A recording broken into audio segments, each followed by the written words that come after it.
ന്യൂസിൽ നമ്മൾ അതിഥിയിലേക്ക് പോവുകയാണ്. ഇന്ന് അതിഥിയായി ചേരുന്നത് അധ്യാപികയായ ആശാലത ടീച്ചറാണ്. കാഴ്ച പരിമിതിയെ മറികടന്ന് സ്വന്തമായി മുന്നോട്ട് പോകുക എന്നത് മാത്രമല്ല ടീച്ചർ ചെയ്യുന്നത്, ഒരുപാട് പേർക്ക് പ്രചോദനമാവുകയാണ്. സോഷ്യൽ മീഡിയ അക്കൗണ്ടുകളിലൂടെയും ശ്രദ്ധേയയായ ആശ ടീച്ചറെ വലിയ സന്തോഷത്തോടെ സ്വാഗതം ചെയ്യുന്നു ന്യൂസ് 3യിലേക്ക്. സ്വാഗതം ടീച്ചർ. നന്ദി. ടീച്ചറെ കുറിച്ച് പറയുമ്പോൾ ടീച്ചറുടെ ഇൻസ്റ്റാഗ്രാം പേജ് ഫോളോ ചെയ്യുന്ന ഒരാൾ കൂടിയാണ് ഞാൻ. അപ്പോൾ ഓരോ വീഡിയോകൾ കാണുമ്പോഴും അത്രത്തോളം പോസിറ്റിവിറ്റി നമ്മളിലേക്ക് കിട്ടുന്ന വീഡിയോകളാണ്. അപ്പോൾ ഞാൻ ഓർക്കും, ഇങ്ങനെ ഇത്രയും കാഴ്ച പരിമിതിയുള്ള ആൾ എന്തൊക്കെ കാര്യങ്ങളാണ് ചെയ്യുന്നത്. നമുക്ക് വിശ്വസിക്കാൻ പറ്റാത്ത പല രീതിയിലും, അതായത് ടീച്ചർ എല്ലാത്തിനും ഓരോ വഴി കണ്ടുപിടിച്ചിട്ടുണ്ട്. ഒന്നിനും ഒരു തടസ്സമല്ല എന്ന് തെളിയിച്ച് മുന്നോട്ട് പോയിക്കൊണ്ടിരിക്കുകയാണ്. ആദ്യം തന്നെ ഞാൻ ചോദിക്കുന്നത്, എങ്ങനെയാണ് ഈ സോഷ്യൽ മീഡിയയിലേക്ക് എത്തിയത് അധ്യാപികയായ ആശാലത ടീച്ചർ?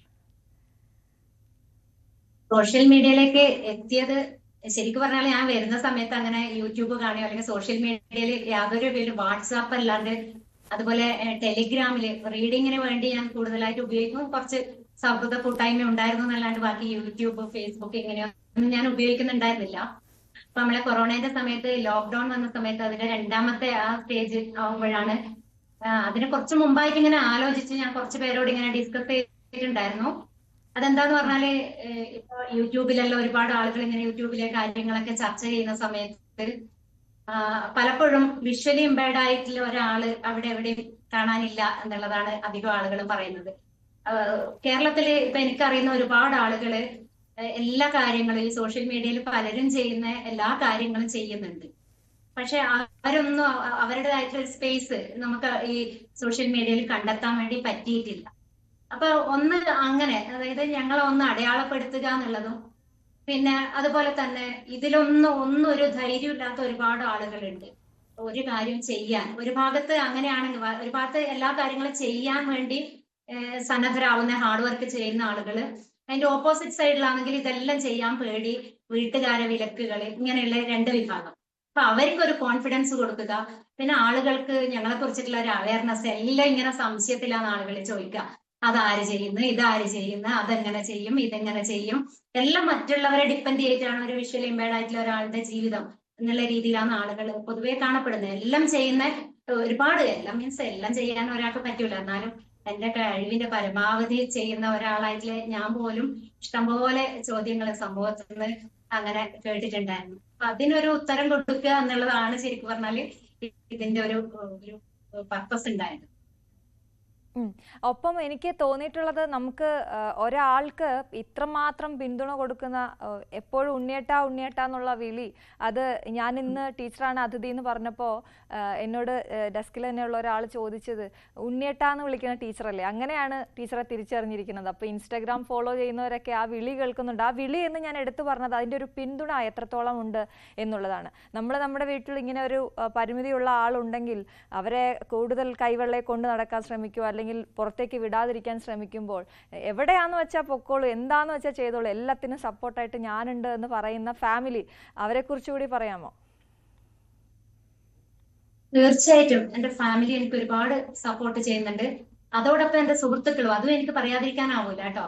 ഫാമിലി എന്നോട് കൂടെ, ഫാമിലിയിൽ ഒരു പക്ഷേ ഫാമിലി ഞാൻ ഒരുപാട് കാര്യങ്ങൾ അങ്ങോട്ട് ചെയ്തു കൊടുക്കുന്നുണ്ട്. പക്ഷെ ഇപ്പൊ ഫ്രണ്ട്സിലാണെങ്കിൽ അവരൊരുപാട് കാര്യങ്ങൾ എനിക്ക് ഇങ്ങോട്ട് ചെയ്തതാണ്. ഞാൻ വളരെ കൂടുതൽ കാര്യങ്ങൾ മാത്രമേ അവർക്ക് ചെയ്തു കൊടുക്കുന്നുള്ളൂ.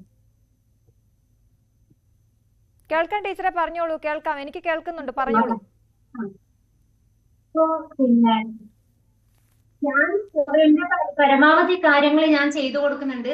പക്ഷെ അതിൽ വ്യത്യാസം എന്താന്ന് പറഞ്ഞാല്, പിന്നെ ഞാൻ ചെയ്തു കൊടുക്കുന്ന കാര്യം ഞാനില്ലെങ്കിലും അവർക്ക് സ്വന്തമായിട്ട് ചെയ്യാം. കുറച്ച് പിന്നെ അധ്വാനിക്കണം എന്നേ ഉള്ളൂ. പക്ഷെ എനിക്ക് അവര് തിരിച്ചു തരുന്ന കാര്യങ്ങളാണെങ്കിൽ അതൊരിക്കലും എനിക്ക് ഒറ്റയ്ക്ക് ചെയ്യാൻ പ്രയാസമുള്ള കാര്യങ്ങളാണ് എനിക്ക് അവര് ചെയ്തു തരുന്നതും അവരുടെ ഭാഗത്തു നിന്നുള്ള സപ്പോർട്ടും. എക്സാമ്പിൾ എന്ന് പറയുന്നത്, ഞാൻ കൂടുതലായിട്ട് പിന്നെ ഇപ്പൊ ഹസ്ബൻഡിനെ ആണെങ്കിലും മക്കളെ ആണെങ്കിലും അല്ലെങ്കിൽ വീട്ടിലെ അമ്മയോ അച്ഛനോ അവരൊക്കെ ഉണ്ട് കേട്ടോ. എനിക്ക് അച്ഛനൊക്കെ ഒരുപാട് പിന്നെ പിന്തുണയാണ് എനിക്ക് തന്നിട്ടുള്ളതും തന്നുകൊണ്ടിരിക്കുന്നതും. ഇപ്പൊ നടക്കാൻ എനിക്ക് ഒറ്റയ്ക്ക് നടക്കാനാവൂല. ഞാൻ വീട്ടിന്റെ അകത്ത് എല്ലാ സർക്കസും കാണിക്കും. പക്ഷെ വീട്ടിൽ നിന്ന് പുറത്ത് എത്തിക്കഴിഞ്ഞാല് എനിക്ക് ഒറ്റയ്ക്ക് നടക്കാൻ വല്ലാണ്ട് ബുദ്ധിമുട്ടാണ്. നമ്മുടെ ഒരു സിറ്റുവേഷൻ അതുപോലെയാണ്. അതുകൊണ്ട് എനിക്ക് അതിനുള്ളൊരു ധൈര്യമില്ല. അപ്പൊ അങ്ങനെയൊക്കെയുള്ള എനിക്ക് എന്താണോ പ്രശ്നം അത് നോക്കി അറിഞ്ഞുകൊണ്ട് എന്നെ അവരെ സപ്പോർട്ട് ചെയ്യുന്നു എന്നുള്ളതാണ്. അല്ല നമ്മൾ സപ്പോർട്ട് എന്നുള്ളത് കൊണ്ട് പലപ്പോഴും എനിക്ക് തോന്നുന്നു വിഷ്വലി ഇമ്പയർഡ് ആയിട്ടുള്ള ആളുകളുടെ രക്ഷിതാക്കൾ വിചാരിക്കുന്ന പറഞ്ഞാൽ എല്ലാ കാര്യങ്ങളും ഒരു ബ്ലൈൻഡ് ആയിട്ടുള്ള ഒരാൾക്ക് ചെയ്തു കൊടുക്കുക എന്നുള്ളതാണ് സപ്പോർട്ട് എന്നാണ് പൊതുവെ നമ്മൾ പിന്നെ വിശ്വസിക്കുന്നത്. എല്ലാ കാര്യങ്ങളും ചെയ്തു കൊടുക്കുക. ഒരമ്മയാണെങ്കിലും കുട്ടിക്ക് എല്ലാ കാര്യം ചെയ്തു കൊടുത്താലും ഫുൾ സപ്പോർട്ടായി. പക്ഷെ ചെയ്യുക എന്നുള്ളതല്ല, എല്ലാ കാര്യം ചെയ്തു കൊടുക്കുന്നതിനേക്കാളും ആ കുട്ടീനെ ഓരോ കാര്യങ്ങളും ഈ അമ്മ ചെയ്തു കൊടുക്കുന്ന അല്ലെങ്കിൽ പാരന്റോ അത് ചെയ്തു കൊടുക്കുന്ന ഒരു കാര്യം കുട്ടീനെ തനിയെ ചെയ്യാൻ പ്രാപ്തരാക്കുക എന്നുള്ളതാണ് ആ സപ്പോർട്ട്. ആ സപ്പോർട്ട് തീർച്ചയായിട്ടും എനിക്ക് എന്റെ വീട്ടിൽ നിന്ന് കിട്ടിക്കൊണ്ടിരിക്കുന്നു. ടീച്ചർ സൗഹൃദത്തിന്റെ കാര്യം പറഞ്ഞപ്പോൾ അത് അവരെ കൂടി ഉൾപ്പെടുത്തണമെന്ന് ടീച്ചർ എടുത്തു പറഞ്ഞു. അത് എൻ്റെ ഫാമിലി പോലെ തന്നെയാണ് എന്ന് പറഞ്ഞു.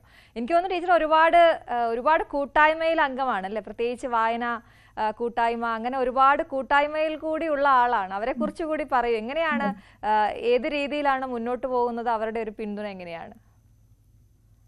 അല്ല, ഈ സൗഹൃദങ്ങൾ എന്ന് പറയുന്നത് നമ്മൾ സൗഹൃദങ്ങൾ ഉണ്ടാക്കാൻ എളുപ്പമാണ്. എല്ലാ സൗഹൃദം കുറെ പെട്ടെന്ന് നമുക്ക് ഉണ്ടാക്കാം. പക്ഷെ അത് നമുക്ക് നിലനിർത്തുക എന്നുള്ളതാണ് നമ്മളുടെ കഴിവ് എന്ന് പറയുന്നത് ഈ സൗഹൃദത്തിന്. അതുപോലെ കാലങ്ങളായിട്ട് എന്റെ കൂടെ നിൽക്കുന്ന ഒരുപാട് സൗഹൃദങ്ങൾ എനിക്കുണ്ട്. അതാണ് ഞാൻ പറയുന്നത്. ഒന്നിപ്പോ പിന്നെ ഇപ്പൊ എന്റെ ബ്ലൈൻഡ് ആയിട്ടുള്ള കുറെ സുഹൃത്തുക്കളുണ്ട്. അതിപ്പോ ഒരു 10 വർഷത്തിനുള്ളിലാണ് കേട്ടോ. ഞാൻ പഠിച്ചതെല്ലാം ബ്ലൈൻഡ് സ്കൂളിൽ അല്ലാത്തത് കൊണ്ട് തന്നെ എനിക്ക് ബ്ലൈൻഡ് ആയിട്ടുള്ള ആളുകളുമായിട്ട് ഒരുപാട് സൗഹൃദം ഉണ്ടായിരുന്നില്ല. അറിയില്ല ശരിക്കും, ആളുകളെ വളരെ കുറച്ച് ആളുകളെ മാത്രമേ അറിയുന്നുണ്ടായിരുന്നുള്ളൂ. പക്ഷെ അത് ഈ സോഷ്യൽ മീഡിയ വഴി, പ്രത്യേകിച്ച് വാട്സാപ്പ് വഴിയൊക്കെ കിട്ടിയിട്ടുള്ള ഒരു ഗുണമാണ് എനിക്ക് അങ്ങനെയുള്ള ആളുകളോട് ഇടപഴകാൻ പറ്റിയതും എന്റെ ആറ്റിറ്റ്യൂഡിനെ അത് മാറ്റിയതും. പിന്നെ അതുപോലെ തന്നെ ഇപ്പൊ എന്റെ കൂടെ വർക്ക് ചെയ്യുന്ന ആളുകളാണെങ്കിൽ അല്ലാതെ മുമ്പ് വർക്ക് ചെയ്തിട്ടുള്ള ആളുകളും എല്ലാം എന്ന് പറഞ്ഞാൽ അവരുടെ ഒരു സപ്പോർട്ട്, അവര് തരുന്ന ഒരു പ്രോത്സാഹനം എന്നോ ഞാൻ എന്താ പറയാ എനിക്കറിയില്ല. അതില്ലാത്ത ഒരവസ്ഥ എനിക്ക് ചിന്തിക്കാൻ പോലും ആവില്ല. അതാണ്. അപ്പൊ അവരൊക്കെ അത് ഒരിക്കലും ഒരു സിമ്പതിന്റെ പേരിലല്ല. അതാണ് നമുക്ക് എപ്പോഴോ അയ്യോ പാവം. പക്ഷെ അവരെനിക്ക് വേണ്ടുന്ന സ്ഥലത്തൊക്കെ അവരുടെ സപ്പോർട്ട് എനിക്ക് എവിടെ എത്തിപ്പോ ഒരു ടൂറൊക്കെ പോകുന്നുണ്ടെങ്കിൽ ശരിക്കും പറഞ്ഞാൽ വീട്ടിലെ ആളുകളെ കൂടെ പോകുന്ന അതേ ധൈര്യത്തോടെ അതേ സന്തോഷത്തോടെ എനിക്ക് പോകാൻ പറ്റും. അപ്പൊ ആദ്യമൊക്കെ ഞാനിങ്ങനെ വിചാരിക്കും ഇവരുടെ എൻജോയ്മെന്റ് ഞാൻ ഇല്ലാതാക്കുവോ എന്നൊക്കെ എനിക്ക് ആദ്യമൊക്കെ തോന്നിയിരുന്നു. പക്ഷെ അവരുടെ കൂടെ ഇടപഴകി കഴിഞ്ഞാൽ ഒരിക്കലും ഞാൻ അങ്ങനെ ചിന്തിക്കുന്നത് പോലും തെറ്റാണ്. അത്രയും വളരെ പോസിറ്റീവായിട്ടുള്ള ഒരു പിന്തുണയാണ് എനിക്ക് എന്റെ സൗഹൃദങ്ങളിൽ നിന്ന് കിട്ടുന്നത്. തീർച്ചയായിട്ടും ടീച്ചറെ വീഡിയോ ഒരുപാട് പേര് കാണുന്നുണ്ട്, ഒരുപാട് പേര് ഫോളോ ചെയ്യുന്നുണ്ട്. കാണാത്തവർക്കായിട്ട് നമ്മൾ അത് എങ്ങനെയാണ് എന്നൊന്ന് കാണിക്കാം. നമ്മുടെ ടീച്ചറിന്റെ ഒരു വീഡിയോ കണ്ട ശേഷം നമുക്ക് അതിനെക്കുറിച്ച് സംസാരിക്കാം. വിഷുവല്ലേ, ഞാൻ കുറച്ച് റിലേറ്റീവ്സിന്റെ അടുത്ത് പോകാൻ വേണ്ടി റെഡിയാവുന്നതാണ്.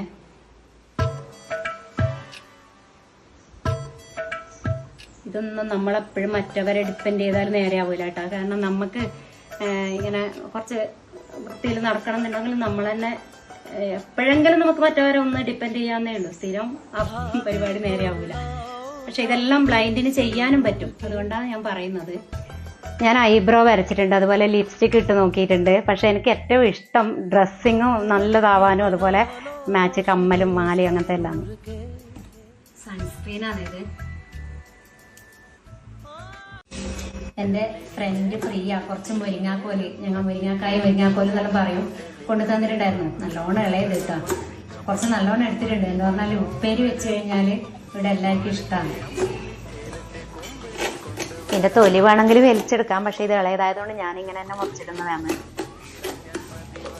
ഞാൻ കുക്കറിൽ ഇത് വേവിക്കുന്നതാണ് കേട്ടോ, അല്ലാതെ വിസിലിടുന്നൊന്നുമില്ല. ഉപ്പ് ചേർത്ത് കൊടുക്കാം, 1 സ്പൂൺ മഞ്ഞൾ, എരിവിന് ആവശ്യമുള്ള മുളക് പൊടി, ഒരു 3 സ്പൂണ് മല്ലിപ്പൊടിയും 1.5 ഗ്ലാസ് വെള്ളവും കൂടി ചേർത്ത് നന്നായിട്ടൊന്ന് മിക്സ് ചെയ്തെടുക്കാം കൈകൊണ്ട് തന്നെ. ആശ ടീച്ചറെ, ഈ കുക്കിംഗ് വീഡിയോ ഒക്കെ ചെയ്യുമ്പോൾ നമുക്ക് ഒരു എങ്ങനെയാണ് ഇത് സാധിക്കുന്നത് എന്നുള്ളൊരു അത് സ്ഥിരമായി ചെയ്യുന്ന ടീച്ചർ പറഞ്ഞു വീട്ടിൽ ഞാൻ എങ്ങനെ പറന്ന് നടക്കുന്ന ആളാണ്, പക്ഷെ പുറത്തേക്ക് ഇറങ്ങുമ്പോഴാണ്. അപ്പോൾ നമ്മൾ സ്ഥിരമായിട്ട് നമ്മൾ ഉപയോഗിക്കുന്ന സാധനങ്ങളൊക്കെ കൃത്യമായ ഇടം അറിയാം, അങ്ങനെ ആയിരിക്കുമല്ലോ. എന്നാൽ ഈ കുക്കിംഗ് എങ്ങനെ സാധ്യമാകുന്നതാണ്? എന്നെ ഏറ്റവും കൂടുതൽ അതിശയിപ്പിച്ചത് മീൻ വറക്കുന്ന ഒരു വീഡിയോ ഉണ്ടായിരുന്നു. അപ്പോൾ അത് കാണുമ്പോൾ ഞാനിങ്ങനെ ആലോചിക്കുന്നുണ്ടായിരുന്നു, ടീച്ചർ എങ്ങനെ അത് തിരിച്ചിടും? കാരണം തൊട്ടാണല്ലോ അറിയുന്നത്, തിരിച്ചിടണമല്ലോ. അപ്പോൾ അത് ഒരു സൈഡ് ആയതിനു ശേഷം ഓഫ് ചെയ്ത് തണുത്തതിന് ശേഷം തിരിച്ചിടുന്നത്. അപ്പോൾ എങ്ങനെയാണ് ഈ ഒരു കാര്യങ്ങളിലേക്ക് അല്ലെങ്കിൽ ഈ ഒരു സൂത്രപ്പണികളിലേക്കൊക്കെ എത്തിയത് ടീച്ചർ? സൂത്രപ്പണികളിലേക്ക് എത്തിയത് അത് ഒരു എവല്യൂഷൻ ആണെന്ന് വേണമെങ്കിൽ പറയാം, ഒറ്റയടിക്കല്ല. കാരണം നമ്മള് ഒന്ന് ചെയ്യും, അത് ചിലപ്പോ ഫ്ലോപ്പ് ആയിരുന്നായിരിക്കും, ചിലപ്പോ പുതിയൊരു കാര്യം. എഡിസൺ പണ്ട് പറഞ്ഞിട്ടില്ലേ, ബൾബ് ഫിലമെന്റ് ടങ്സ്റ്റൺ ഒഴികെ ബാക്കിയൊന്നും ഇതിന് സ്യൂട്ടബിൾ ആവൂലെന്ന് കണ്ടുപിടിച്ചു എന്നുള്ളത് 10,000 മെറ്റൽ ഉപയോഗിച്ചിട്ടും. അതുപോലെ ചിലപ്പോ നമ്മൾ കുറേ തവണ ഓരോ കാര്യം നമ്മൾ ചെയ്താണ് ഓരോ പുതിയ മാർഗങ്ങൾ കണ്ടുപിടിക്കുന്നത്. അപ്പൊ അത് എനിക്ക് തോന്നുന്നു നമ്മളൊന്ന് ചെയ്യാൻ തീരുമാനിച്ചു കഴിഞ്ഞാല് നമുക്ക് അതിനുള്ള വഴി കിട്ടും. അതെല്ലാവരും ഇപ്പൊ വിഷ്വലി ഇമ്പയർഡ് ആയിട്ടുള്ള ആളുകൾ തന്നെ ഒരേ രീതി തന്നെ കൈക്കൊള്ളണമെന്നില്ല. ഓരോ ആൾക്കും ഓരോ ടാലന്റ് ആണ്. അപ്പൊ അതിനനുസരിച്ചിട്ടാണ് അത് പോകുന്നത്.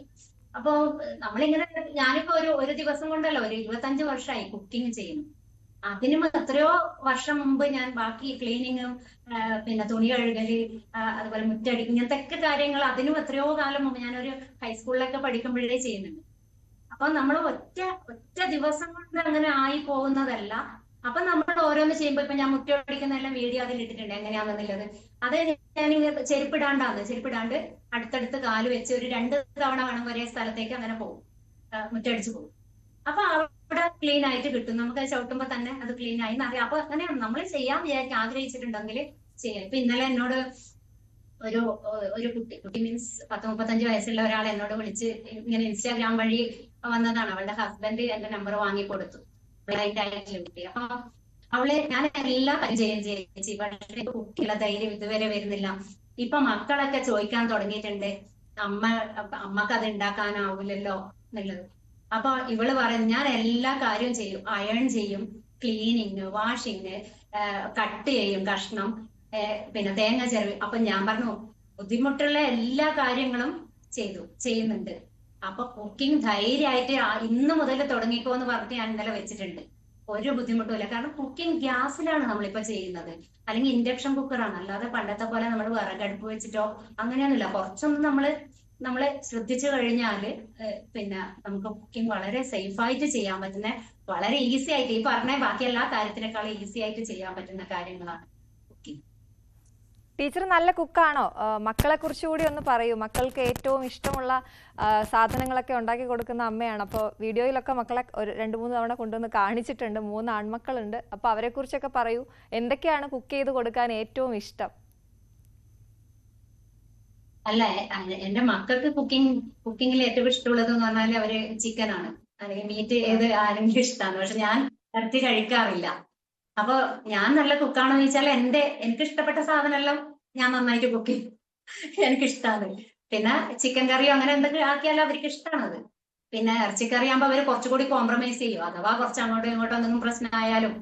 പക്ഷെ ഉണ്ടാവില്ല, അവർക്ക് ഇഷ്ടമാണെന്നാണ് പറഞ്ഞത്. എന്നെ കുറിച്ചിട്ട് ഞാൻ ആധികാരികമായിട്ട് പറയുന്നത് ശരിയല്ലല്ലോ, നല്ലതോ ചീത്തയോ എന്നുള്ളത്. പക്ഷെ എനിക്കിഷ്ടമുള്ള സാധനങ്ങൾ ഞാൻ ഉണ്ടാക്കിയ ഇഷ്ടമാണ്, അത്രേ എനിക്ക് പറയാൻ പറ്റും.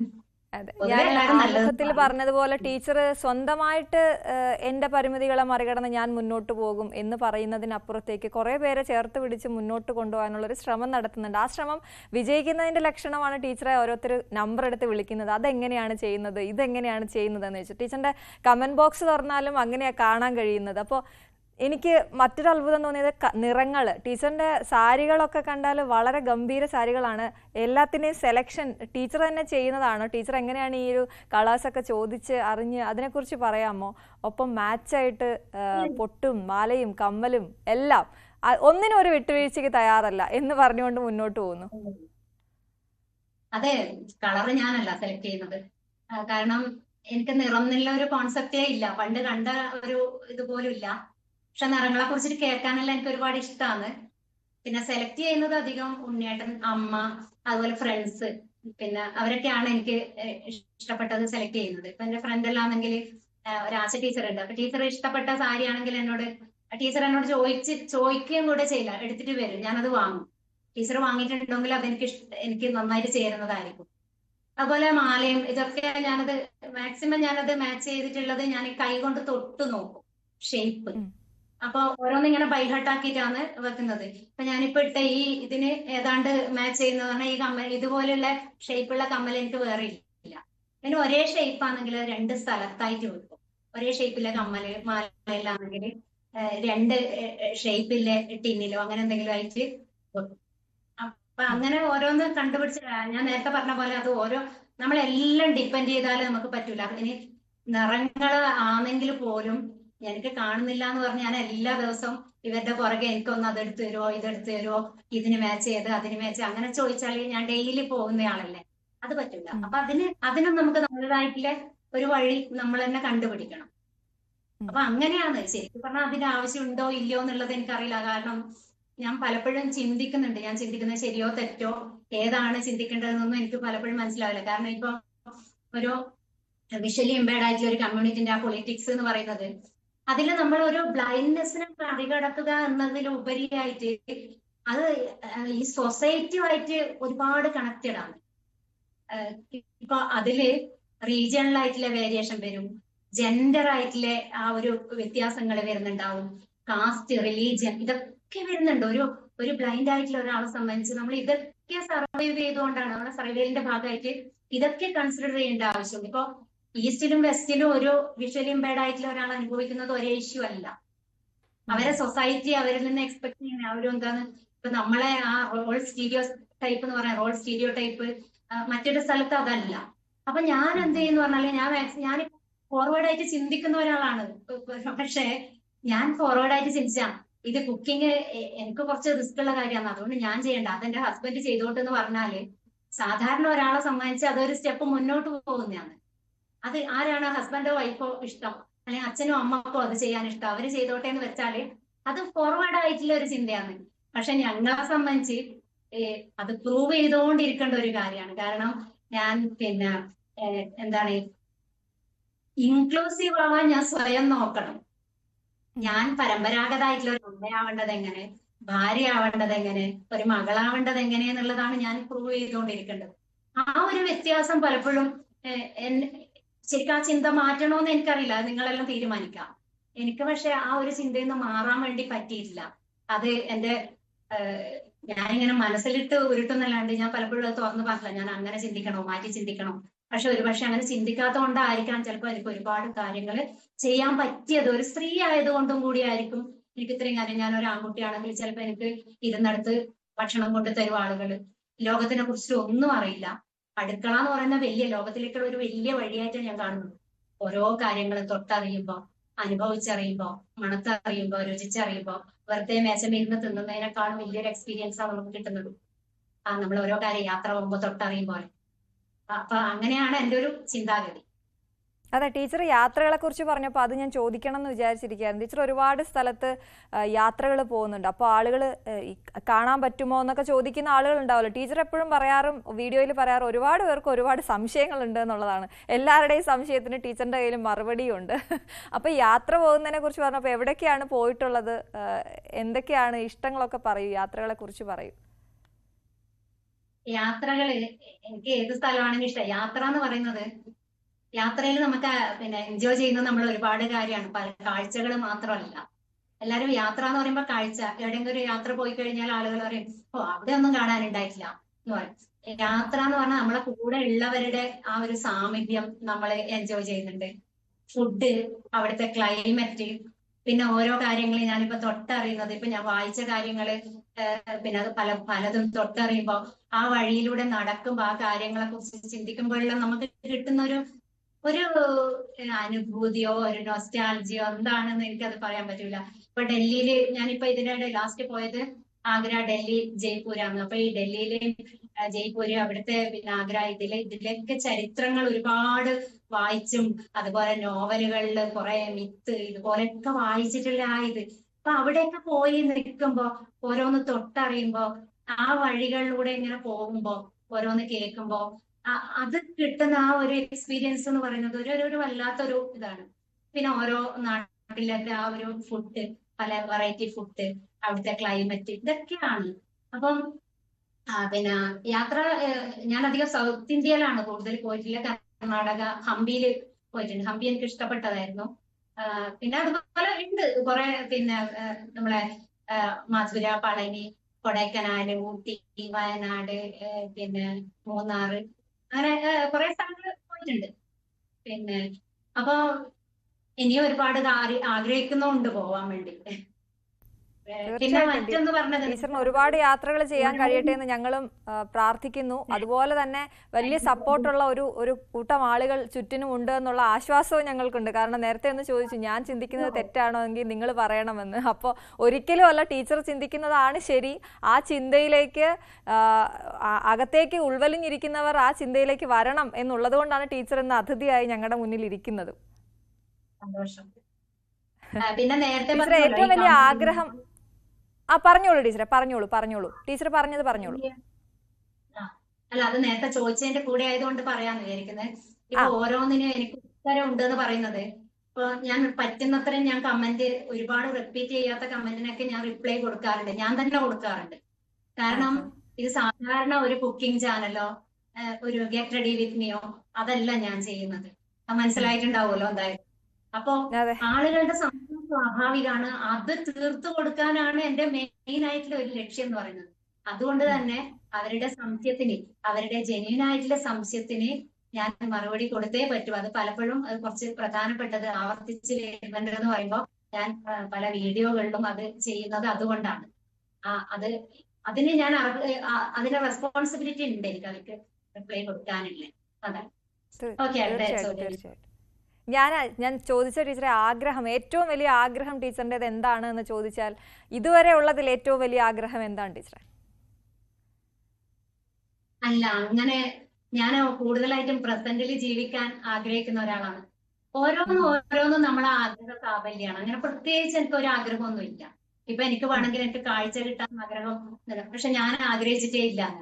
ശരിക്കും കാഴ്ച കിട്ടുക എന്നുള്ള ഒരു ആഗ്രഹം വെറുതെ ഒരു നമ്മള് അത് ഞാനിങ്ങനെ മനസ്സിൽ വെറുതെ ഒരു സ്വപ്നം ഇങ്ങനെ ഇടയ്ക്ക് ഇങ്ങനെ കാണുന്നല്ലാണ്ട് കാഴ്ച കിട്ടിയാൽ എങ്ങനെയായിരിക്കും എപ്പോഴെങ്കിലും. പക്ഷെ അത് എനിക്ക് തോന്നുന്നു ഞാൻ സിൻസിയർ ആയിട്ട് ആഗ്രഹിച്ചൊരു കാര്യമല്ല. അതുപോലെ എനിക്ക് അങ്ങനെ ഇന്ന വലിയൊരാഗ്രഹമുണ്ട് അങ്ങനെയൊന്നും എനിക്കില്ല.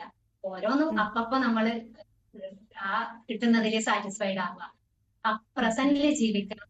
നമുക്ക് കിട്ടുന്ന വലിയ കാര്യങ്ങൾ സ്വപ്നം കണ്ട് അതിൽ സന്തോഷിക്കാന്ന് വിചാരിച്ചാൽ നമ്മുടെ ജീവിതത്തിൽ സന്തോഷിക്കില്ല. കുഞ്ഞു കാര്യങ്ങളിൽ, അതൊരു പൂവ് തൊട്ടാലാവട്ടെ, ഒരു പഴം പാകമായി കഴിഞ്ഞാലാവട്ടെ, നമ്മളെ വീട്ടില് അല്ലെ, നമ്മളൊരു നല്ല ഫുഡ് ഉണ്ടാക്കിയിട്ട് മറ്റുള്ളവർ നല്ല അഭിപ്രായം പറയുമ്പോ ആവട്ടെ, നല്ലൊരു ഡ്രസ്സ് ചെയ്ത് ഒരു സാറ്റിസ്ഫാക്ഷൻ, അത് കാണുന്നവർ മാത്രമല്ല, എനിക്ക് തന്നെ സംതൃപ്തി കിട്ടുന്ന ഡ്രസ്സൊക്കെ ഉണ്ട്. ചില സാരിയൊക്കെ എനിക്ക് മറ്റവര് ചിലപ്പോ കാണുമ്പോ നല്ലതെന്ന് പറഞ്ഞില്ലെങ്കിലും എനിക്കത് ഉടുത്തു കഴിയുമ്പോൾ ഒരു സംതൃപ്തി, അതിലൊക്കെയാണ് ഞാൻ പിന്നെ സന്തോഷിതയാവുന്നത്. അല്ലാതെ അങ്ങനെ വലിയ ആഗ്രഹങ്ങളൊന്നും എനിക്ക് ലൈഫുള്ളതുപോലെ പോകണം. ടീച്ചറുടെ വാക്കുകൾ കേൾക്കുമ്പോൾ ഇങ്ങനെ കാഴ്ച പരിമിതി ഉള്ള ആളുകൾ ഇത് കേൾക്കുന്നുണ്ടാകുമല്ലോ. അപ്പോൾ അവർ ചിന്തിക്കും എനിക്കും ആശ ടീച്ചറെ പോലെ എന്തുകൊണ്ട് ആയിക്കൂടാന്ന്. അപ്പോൾ അവരുടെ ഉള്ളിലുള്ള ഒരു ചോദ്യം എപ്പോഴും നമ്മൾ ചോദിക്കുന്നത്, എത്ര ശതമാനം ടീച്ചർക്ക് കാണാൻ കഴിയുന്നുണ്ട്, അല്ലെങ്കിൽ ജന്മനാ കാഴ്ച പ്രശ്നമുള്ള ആളാണോ, അങ്ങനെയൊക്കെയുള്ള കാര്യങ്ങൾ, സംശയങ്ങൾ ഉണ്ടാകുമല്ലോ. അതേക്കുറിച്ച് പറയാമോ? ഇപ്പൊ ഏതായാലും ഒന്നും കാണുന്നില്ല. പിന്നെ പണ്ട് ഒരു 10-20-25 വർഷം, 25 ഒരു 10-22 വർഷം ആയിട്ടുണ്ടാവും തോന്നുന്നു, ഒരു ചെറിയൊരു കാഴ്ച ഇങ്ങനെ കറണ്ട് പോയാൽ അറിയും, പെട്ടെന്ന് ഈ വലിയ ട്യൂബെല്ലാം കെട്ടുപോയാൽ അറിയും. പിന്നെ രാവിലെ നല്ല ലൈറ്റ് വന്നാൽ രാവിലെ ആയി എന്നുള്ള ഒരു ഇതറിയും. രാത്രി പിന്നെ ആയി കഴിഞ്ഞാൽ അറിയും. അങ്ങനെയൊക്കെ ഉണ്ടായിരുന്നു. പക്ഷെ നിറം, രൂപം അങ്ങനെയൊന്നും ഉണ്ടായിട്ടില്ല. അതെനിക്ക് അറിയേയില്ല. ഒരു മുമ്പിൽ ഒരാൾ പോകുന്നുണ്ടെങ്കിൽ അത് ഒരു നിഴല്, എന്തോ ഒരു സാധനം മുമ്പിൽ പോകുന്നുണ്ട്. അത് മൃഗമോ പക്ഷിയോ മനുഷ്യനോ ഒന്നും അറിയില്ല. പിന്നെ അതുപോലെ ഇപ്പൊ ഒരു മരം ഉണ്ടെങ്കിൽ ഞാൻ സ്ഥിരം പോകുന്ന വഴിയിൽ ഞാൻ ഒറ്റയ്ക്ക് നടന്നിട്ട് പോകുമായിരുന്നു. അപ്പൊ ഇങ്ങനെ ഓരോ നിഴല് വെച്ചിട്ടാണ്, വലിയ നിഴല്, അത് വലിയ മരത്തിന്റെ നിഴല്, ചെറിയ, അപ്പൊ അത് ഓരോന്ന് അങ്ങനെ ഒരു ചെറിയൊരു എന്റെ കാഴ്ച എന്ന് പറയുന്നത്, എന്റെ കാഴ്ച അതാണ്. അത് കാണുന്നവരെ സംബന്ധിച്ച് അതൊരു കാഴ്ചയല്ല, പക്ഷെ ഞാൻ കണ്ടു എന്ന് പറയുന്ന കാഴ്ച അതാണ്. പക്ഷെ ഇപ്പൊ പിന്നെ നമ്മൾ പറയും കാഴ്ച ഇല്ലായ്മ അല്ലെങ്കിൽ ബ്ലൈൻഡ്നെസ്, ടോട്ടലി ബ്ലൈൻഡ് എന്ന് പറഞ്ഞാൽ ഇരുട്ടായിരിക്കും എന്ന് പറയും. പക്ഷെ ഞാൻ ഒരുപാട് ആളുകളോട് ചോദിച്ചതാണ് എന്റെ അനുഭവം മാത്രമാണോ എന്ന് പറഞ്ഞിട്ട്. ബ്ലൈൻഡ്നെസ് എന്ന് പറഞ്ഞാൽ ഒരിക്കലും ഈ ഇരുട്ടല്ല. ഇരുട്ടിനെ നമ്മൾ കാണണമെങ്കിലും നമുക്ക് കാഴ്ച ഉണ്ടാവണം. അപ്പൊ എനിക്ക് ഇരുട്ടും കാണൂല വെളിച്ചവും കാണൂല. എന്റെ കണ്ണിന്റെ മുമ്പില് ഒരു ഒരു മോഡലാണ്. ചിലപ്പോ അത് വല്ലാണ്ട് ലൈറ്റ്, രാത്രിയിലാണെങ്കിൽ ഭയങ്കര ലൈറ്റ് ആയിട്ട് കണ്ണിന്റെ മുമ്പിൽ അത് വരും. വല്ലാണ്ട് ലൈറ്റ്, ഒന്നും കാണാത്ത ലൈറ്റ് ഉണ്ടാവൂലേ നമ്മള്, അതുപോലെ ഒന്നും കാണാത്ത പ്രകാശം പോലെ. ഞാൻ ഏതിലോ വായിച്ചിട്ടുണ്ടായിരുന്നു, ഒന്നും കാണാത്ത പ്രകാശം. അപ്പൊ അതുപോലത്തെ ചില അവസ്ഥ നമുക്ക് രാത്രി ഉറക്കത്ത് എണീച്ച് കഴിഞ്ഞാലോ അങ്ങനെയൊക്കെ ഉണ്ടാവും. അതാണ് ഇപ്പോഴത്തെ എന്റെ അവസ്ഥ. അത് അധികം ഇതുപോലെ ചെറിയ കാഴ്ച ഉണ്ടായിട്ട് കാഴ്ച പോയവർക്ക് അങ്ങനെയാണ്. അല്ലാത്ത ആളുകൾക്ക് കാഴ്ചയില്ലായ്മ എന്ന് പറഞ്ഞാൽ ബാക്കി ശരീരഭാഗം പോലെയാണ്, അല്ലാതെ ഇരുട്ടല്ല. ഒരു കണ്ണ് കാഴ്ചയുള്ളവരും ഒരു കണ്ണ് കാഴ്ച ഇല്ലാത്തവരും പറയുന്നത് അവര് മറ്റേ കണ്ണിൽ ഇരുട്ടല്ല, പകരം നമ്മുടെ ബാക്കി ശരീരഭാഗം പോലെ തന്നെയാണ് അവർക്ക് കാഴ്ചയില്ലാത്ത കണ്ണ്. അത് പൊതുവെ ടീച്ചർ ഒരുപാട് പേരെ ടീച്ചറുടെ സോഷ്യൽ മീഡിയ വഴി ടീച്ചറിനൊപ്പം ചേർക്കുന്നുണ്ട്. അവർക്കൊക്കെ വേണ്ട വാക്കുകൾ ടീച്ചർ കൊടുക്കുന്നുണ്ട്. അപ്പം ഞങ്ങളുടെ ഒരു ചെറിയ പരിശ്രമം ടീച്ചറെ ഇതുവരെ കാണാത്തവർക്ക്, ചിലപ്പോൾ ഞങ്ങളുടെ പ്രേക്ഷകരായിട്ടുള്ളവരുണ്ടെങ്കിൽ അവരിലേക്ക് കൂടി എത്തിക്കുക, അവരെ മുന്നോട്ട് കൊണ്ടുപോവുക എന്നുള്ളത് കൊണ്ടാണ് ടീച്ചറെ അതിഥിയായി വിളിച്ചത്. വലിയ സന്തോഷം സംസാരിക്കാൻ കഴിഞ്ഞതിൽ. മുന്നോട്ട് പോകട്ടെ, ഞങ്ങളൊപ്പമുണ്ട്. പിന്തുണയുമായി ഒരുപാട് പേരുണ്ട്. അവർക്കും ഒരു salute, big salute. Thank you so much teacher ഞങ്ങൾക്ക് അതിഥിയായി എത്തിയതിന്. സന്തോഷം. എനിക്ക് ഇങ്ങനെ ഒരു അവസരം തന്നതിൽ എന്റെ ഹൃദയം നിറഞ്ഞ സ്നേഹവും സന്തോഷവും ഞാൻ ന്യൂസ് 18നോട് അറിയിക്കുന്നു. Thank you. ന്യൂസ് 3 ഇവിടെ പൂർണ്ണമാവുകയാണ്. മറ്റൊരു അതിഥിയുമായി വീണ്ടും കാണാം. നമസ്കാരം.